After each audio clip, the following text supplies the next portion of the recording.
Apa itu aborsi? Penghentian kehamilan manusia yang disengaja paling sering dilakukan selama 28 minggu pertama kehamilan.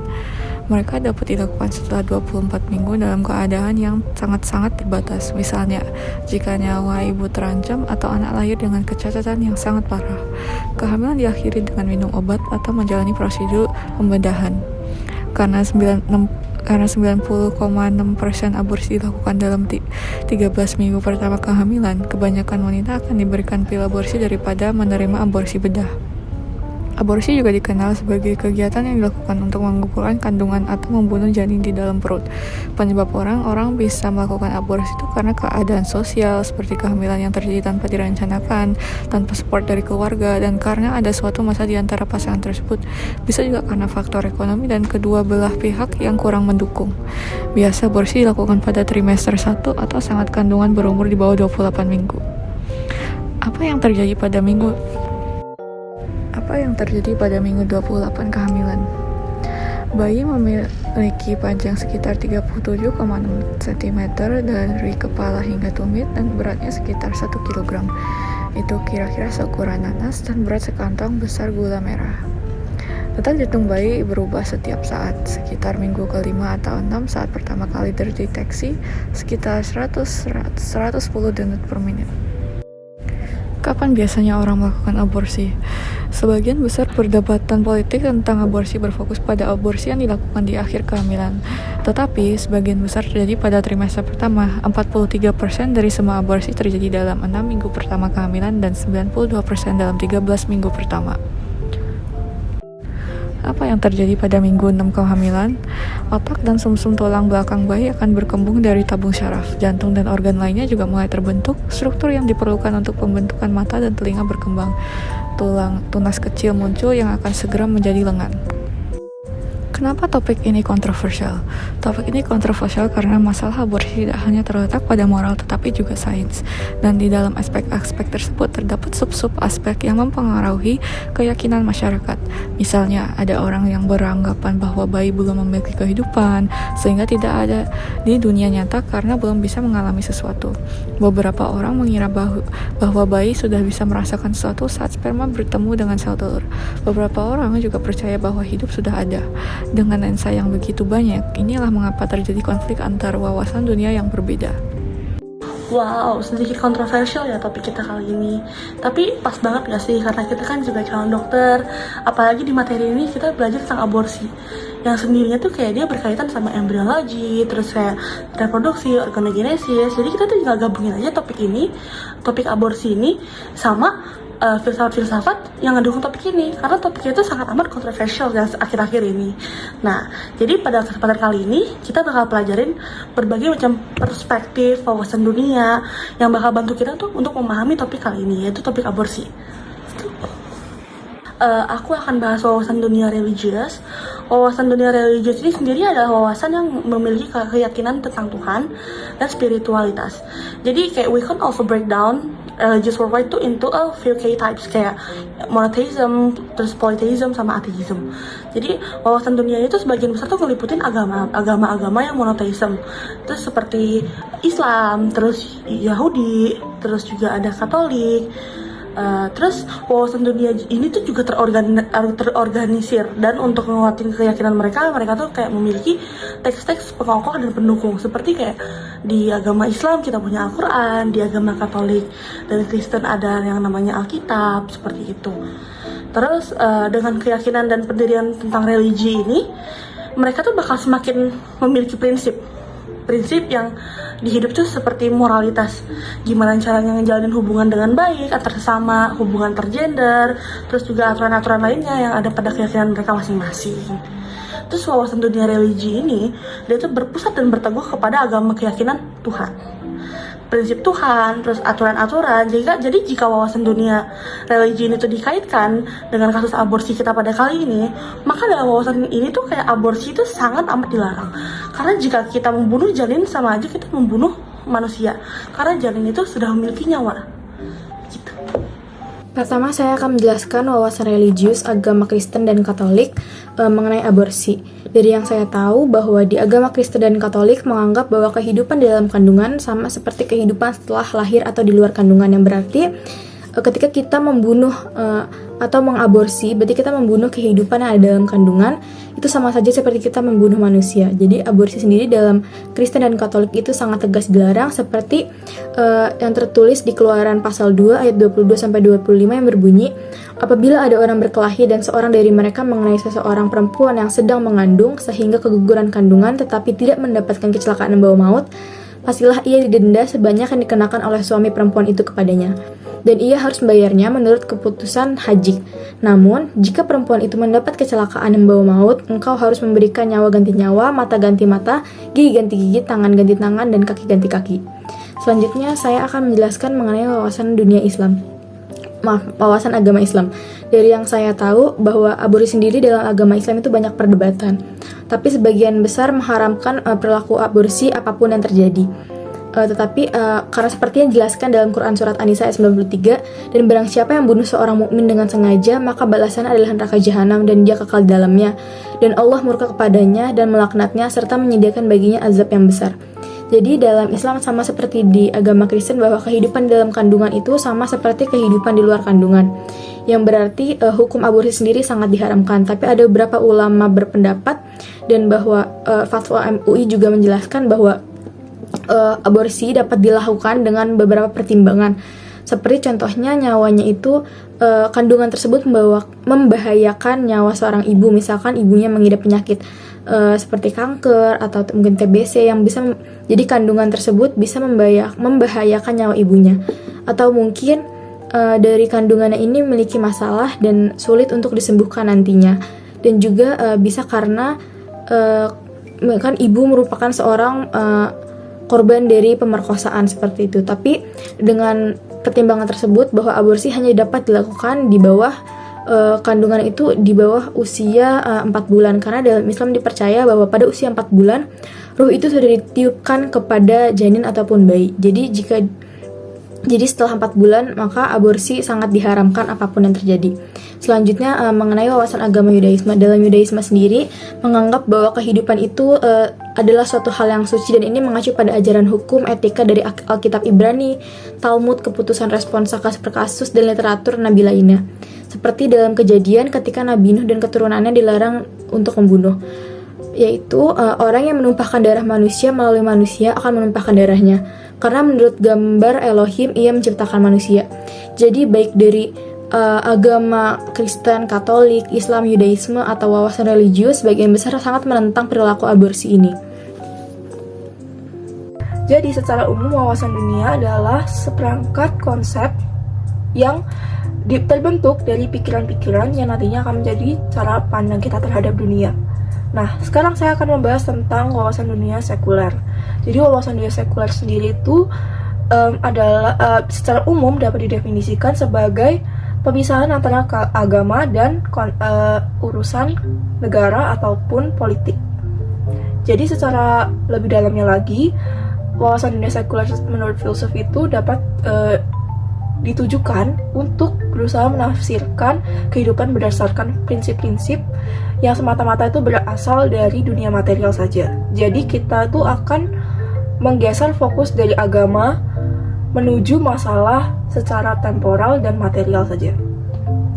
Nah, kalau misalnya kita bahas dari kasus sendiri, misalnya aborsi, kalau menurut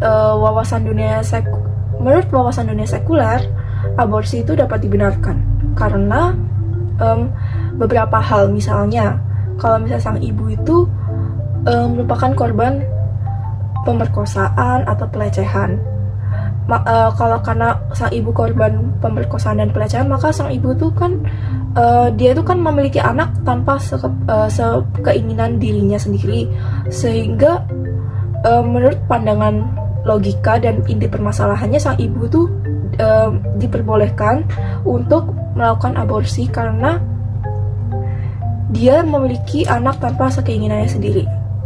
Selanjutnya, misalnya jika ada masalah kesehatan seperti jika ibunya melahirkan anak tersebut, maka bisa merenggut nyawanya sendiri. Nah, pada tahap itu maka sang ibu tuh diizinkan untuk memilih antara ingin menyelamatkan hidupnya dia sendiri ataupun ingin menyelamatkan hidupnya bayinya. Jadi dia bebas untuk melakukan aborsi atau tidak. Nah, kalau misalnya kayak gini secara agama itu kan dilarang, karena saat sel telur dan sperma bertemu, maka itu sudah menghasilkan jiwa. Jadi jiwa itu hanya dapat ditentukan hidup matinya oleh Tuhan, sehingga manusia itu tidak berhak untuk menentukan hidup matinya bayi tersebut atau janin tersebut. Jadi sang ibu tuh seharusnya secara agama itu tidak boleh untuk melakukan aborsi tersebut. Namun kalau di wawasan dunia sekuler itu kan dia kan mengenyampingkan urusan keagamaan. Jadi kalau di luar dari pandangan agama, sebenarnya aborsi itu intinya diizinkan kalau misalnya kita itu memiliki alasan-alasan khusus. Jadi tidak melakukan aborsi tanpa ada tujuan gitu loh. Nah, bisa dibilang bahwa wawasan dunia sekuler itu terinfluensi oleh wawasan dunia kontemporer maupun wawasan dunia modern. Di mana dalam wawasan dunia modern itu ada filsuf empirisme dan rasionalisme. Kalau untuk empirisme itu diyakini bahwa pengetahuan itu bisa diperoleh dari pengalaman dan eksperimen kita dalam keseharian kita dengan menggunakan pengalaman indrawi kita. Jika kita tidak mengetahui sesuatu, itu karena kita belum mengalaminya melalui indera kita sendiri. Nah, berbeda halnya dengan wawasan dunia rasionalisme. Di wawasan dunia rasionalisme ini, pengetahuan itu diyakini datang dari akal sendiri, sehingga lebih bersifat deduktif dan tidak mengutamakan indera. Jika seseorang percaya pada empirisme sendiri itu, mereka akan tidak percaya pada pandangan dunia sekuler, karena empirisme ini akan mengatakan bahwa orang harus datang ke pengetahuan dan emisi mereka berdasarkan apa yang mereka alami. Misalnya, kayak setiap ibu-ibu yang memutuskan untuk melakukan aborsi akan melakukannya. Hal ini karena penalaran mereka sendiri, berdasarkan pengalaman mereka sendiri, yang juga mirip dengan eksistensialisme, yang menekankan bahwa keberadaan individu ibu sendiri itu sebagai agen yang bebas dan bertanggung jawab untuk menentukan apa yang dia lakukan tanpa pengaruh dari luar. Hal ini bisa dikatakan keberadaan yang mendahului esensi. Namun, dalam pandangan agama, orang-orang cenderung percaya pada penalaran deduktif mereka sendiri daripada pengalaman mereka sendiri. Karena orang-orang menaruh kepercayaan dan keyakinan pada pengetahuan, seperti pengetahuan biologi, yaitu bahwa hidup dan energi adalah ketika sperma bertemu dengan sel telur, meskipun kita tidak dapat mengalami hal itu terjadi dalam kita sendiri. Beberapa orang berpikir bahwa jika bayi tidak mempunyai detak jantung, maka bayi tersebut itu tidak hidup. Jadi beberapa orang ini memikir bahwa aborsi itu tidak apa-apa atau tidak masalah karena bayi itu tidak hidup. Nah, karena sekarang kita udah selesai belajar, ayo kita tanya-tanya orang tentang topik kita kali ini. Apa tanggapan mereka tentang aborsi? Let's go! Ya, selamat siang Kak. Perkenalkan, nama saya Ditya Sujana. Saya dari kelompok Ramanuja. Dan sekarang saya mau melakukan interview untuk menanya pandangan Kakak tentang aborsi nih Kak. Apakah Kakak bersedia untuk kami interview? Oke. Untuk interview ini akan kami rekam. Apakah Kakak bersedia? Iya. Oke. Baik, kalau gitu kita mulai interviewnya ya Kak. Mungkin dari Kakak boleh perkenalan diri dulu. Aku Zara dari Angkatan 22 FKPH. Kalau dari Kakak sendiri, apa sih yang Kakak tahu tentang aborsi? Aborsi itu pengguguran zigot secara sengaja. Oke. Kalau dari Kakak sendiri, Kakak tahu nggak sih tentang wawasan dunia sekuler atau kayak pernah dengar nggak tentang wawasan dunia sekuler? Pernah, itu kayak wawasan dunia, pandangan yang terbebas dari pandangan agama. Iya benar banget Kak. Kayak selanjutnya, Kakak tahu nggak? Kan tadi wawasan dunia sekuler, kalau sekarang tentang wawasan dunia religius. Kalau Kakak tahu mungkin boleh jelasin tentang itu? Kalau pandangan dunia religius itu cara pandang dunia atau cara perspektif lah, tapi lewat lensa agama. Iya benar. Jadi kalau yang sekuler itu lebih ke dunia yang tanpa ada embel-embel agama lah gitu. Terus kayak benar-benar tentang material gitu. Terus kalau yang agama sendiri dia lebih ke spiritual kita gitu kan. Oke, terus kalau dari kakak sendiri terkait topik aborsi nih, kakak lebih condong ke wawasan dunia yang sekuler atau yang religius? Saya kurang tahu sih sebenarnya, soalnya kan di agama saya tuh saya Islam gitu ya. Sebenarnya tuh saya cewek-cewek tuh sebenarnya boleh kan aborsi, tapi ada kayak jangka waktunya. Kalau nggak salah berapa sih? 16 minggu. Jadi kayak sebenarnya boleh, tapi ya ada jangka waktunya. Soalnya menurut saya juga kalau anaknya udah terlalu besar gitu, kayak ada resiko juga kan buat ibunya. Jadi intinya saya nggak tahu. Oh, oke. Nggak apa-apa, nggak apa-apa. Selanjutnya, kalau dari kakak sendiri, kenapa sih bisa ada konflik gitu antara wawasan dunia religius sama wawasan dunia sekuler tentang aborsi ini? Menurut saya karena orang ngerasa paling bener gitu, kayak oh agama gue tuh udah paling bener, atau oh pandangan gue tentang ini tuh udah paling bener, kayak gitu sih. Oke. Baik, kalau gitu mungkin sekian interview dari kita. Makasih Kak udah mau kita interview ya Kak. Oke, makasih Kak. Ya, kenalin aku Innova. Aku di sini mau interview kakak. Aku dari kelompok Ramanuja. Aku mau interview kakak buat menuhin tugas UAS aku tentang aborsi. Apakah kakak bersedia? Oh iya, saya bersedia. Sebelumnya ini video bakal kita tayangkan. Apakah kakak bersedia untuk kondisi ditampilkan? Iya, nggak apa-apa. Oke. Kalau gitu kita langsung mulai interviewnya aja kak. Kakak sebelumnya aku mau tahu nggak kakak siapa? Oke, mungkin aku kenalin dulu sama kalian. Jadi kenalin aku Jenes dari angkatan 22. Oke, kita langsung masuk pertanyaannya aja ya kak ya. Yang pertama, kakak nggak tahu nggak sebelumnya apa itu aborsi? Oh, kalau menurut aku sih aborsi itu kadang secara sadar orang tuh mau ngegugurin kandungannya gitu sih Kak. Oke. Terus kalau di aborsi itu kita belajar ada dua wawasan, yaitu wawasan dunia sekuler sama religius. Sebelumnya kakak tahu nggak apa itu wawasan dunia sekuler? Oh, itu kayak yang lebih ke pandangan secara yang dunianya gitu nggak sih? Iya. Gitu. Kalau wawasan dunia sekuler itu lebih fokus ke material. Jadi kalau di dunia sekuler, aborsi itu bisa dibenarin kak. Kayak contohnya misalnya ibu-ibu itu memiliki masalah ekonomi, bisa aja itu aborsi disetujuin karena daripada ibunya menghidupi anak dengan ketidakmampuan. Atau juga misalnya ibunya korban pemerkosaan, itu bisa aja supaya ibunya tidak ada kesakitan dalam mentalnya.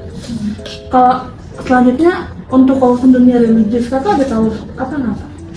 Kalau religius berarti lebih ke agamanya nggak sih? Iya, benar. Terus kan kalau menurut aku setiap agama juga pasti kan ngajarin yang benar, kayak menurut agama dan kepercayaan aku nih ya, itu nggak boleh. Jadi ada sila gitu. Nah, sila yang pertama itu emang bertekad nggak boleh membunuh gitu. Jadi segala bentuk pembunuhan tuh emang nggak dibolehin gitu. Kalau kakak sendiri dari kedua tadi wawasan religius dan wawasan sekuler, kakak lebih condong kemana ya di aborsi ini? Kalau menurut aku topik aborsi aku lebih setuju cenderung ke yang religius sih Kak.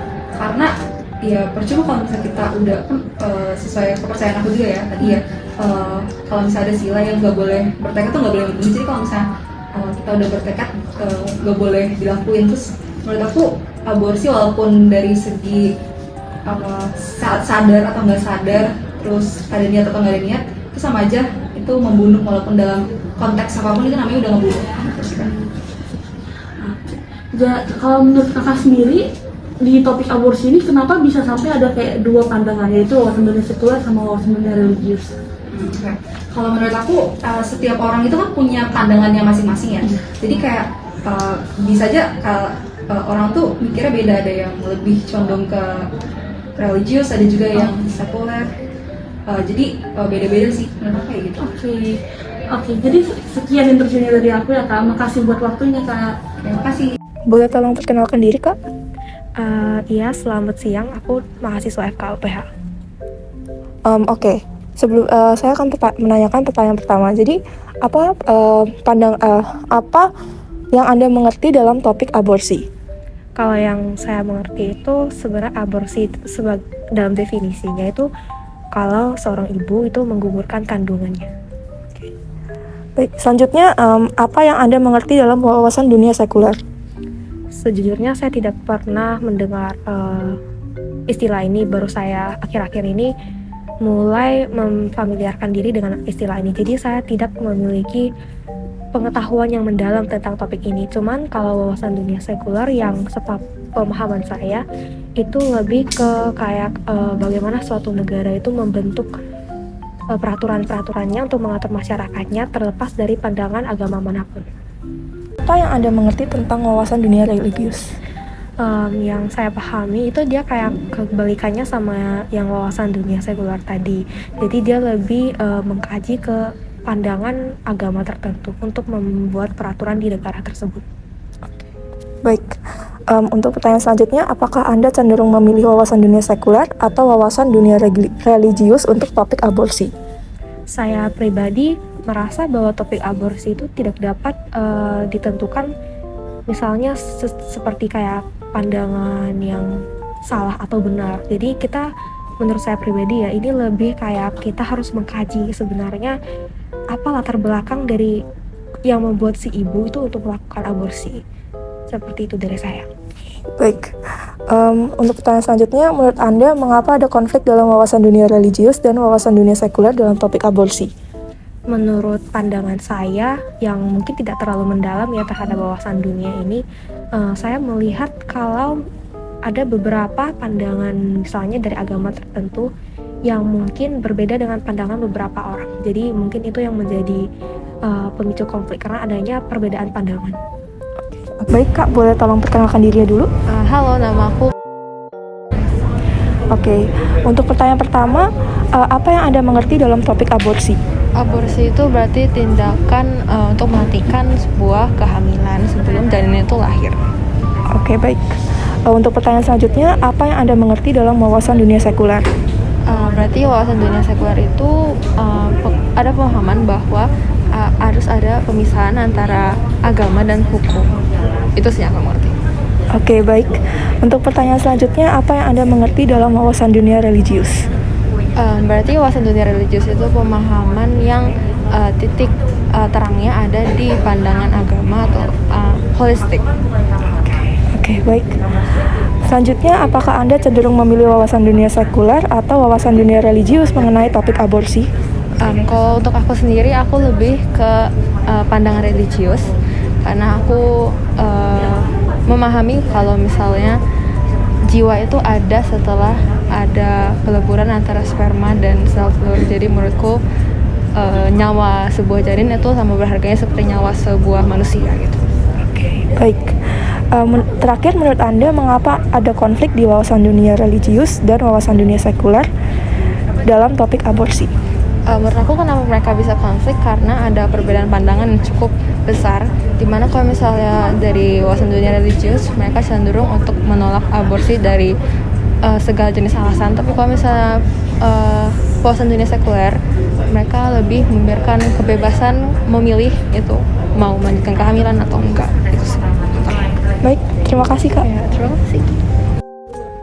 Oke, untuk interview ini saya izin nanya, apa yang Anda mengerti dalam topik aborsi? Kalau setahu saya sih aborsi itu kayak menggugurkan kehamilan gitu ya, dengan intention untuk menggugurkan. Oke, untuk pertanyaan selanjutnya, apa yang Anda mengerti dalam wawasan dunia sekuler? Kira-kira wawasan dunia sekuler itu apa? Kalau yang saya ketahui sih wawasan dunia sekuler itu kayak pemerintahan sama agama itu kayak menjadi hal yang tidak campur menyampur ya, jadi kayak terpisah. Jadi hal-hal kayak hal-hal pemerintahan itu tidak tercampur dengan agama gitu sih. Tapi kurang tahu. Oke, terima kasih Kak. Kalau apa yang Anda mengerti dalam wawasan dunia religius?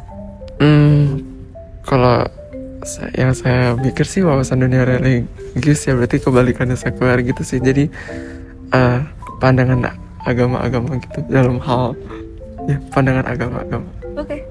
Oke, thank you. Apa Anda cenderung memilih wawasan dunia sekuler atau wawasan dunia religius mengenai topik aborsi ini?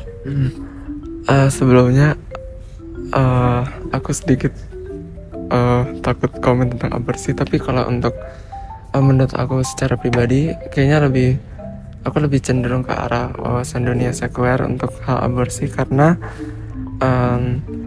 menurut saya tidak semua orang itu masing-masing kasus yang membutuhkan aborsi itu beda-beda ya, jadi nggak bisa diterapkan semuanya mutlak dilarang aborsi gitu. Jadi aku rasa nggak semua kasus itu ada beberapa kasus yang emang itu merupakan pelayanan kesehatan yang penting. Jadi menurut aku kalau diterapkan kayak wawasan yang lebih ke religius gitu, itu bisa berpotensi bahaya gitu sih kalau dari aku sih gitu. Oke, terima kasih. Menurut Anda, mengapa ada konflik dalam wawasan dunia religius dan wawasan dunia sekuler dalam topik aborsi ini? Tentunya ada perbedaan pandangan dalam definisi aborsi itu sendiri, dan kalau dari yang sisi wawasan dunia religius tentunya memandangnya itu sebagai tindakan yang tidak sesuai dengan ajaran agamanya mereka, dan juga dia memandang bahwa itu tindakan yang, mohon maaf, yang mengakhiri kehidupan janin gitu ya. Tapi sedangkan dalam pandangan wawasan sekuler itu memandangnya itu sebagai hal yang lebih fokus kepada kesehatan ibunya. Jadi tentu pandangan itu yang berbeda yang bikin konflik sih.